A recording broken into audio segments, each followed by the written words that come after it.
Bill 82 focuses on two things. One is it asks the Minister of Seniors and Accessibility and the Minister of Transportation to work together and report on the success or the lack thereof across our province's transportation system. And the second part of it is to really focus on transit accessibility and amend the OADA 2001 Act to make Ontario's transportation system, so that includes all different public transportation systems, accessible. The systems throughout the whole province need to be made accessible.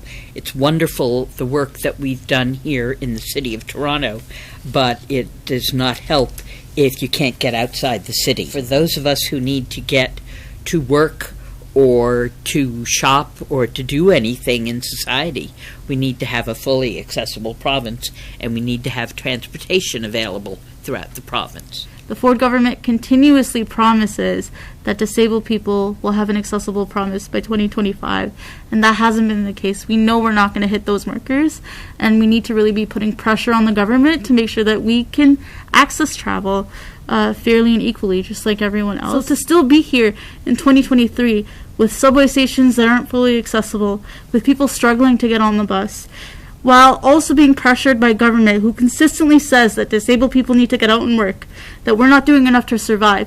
The bare minimum is that this government needs to make sure that our province is accessible, and Bill 82 pushes us in that direction. The initial effort for accessibility across this province was made in 2001. There have been multiple attempts and multiple reports that have come forward. It's been about 20 years since those legislations. Right now, we're less than 2 years from the target deadline to make this province accessible. However, with the lack of funding and lack of political will, we're nowhere close to meeting that target for 2025. Accessibility standards passed to date, while helpful, don't go anywhere near far enough. Even if they are strictly obeyed, they won't ensure full accessibility by 2025.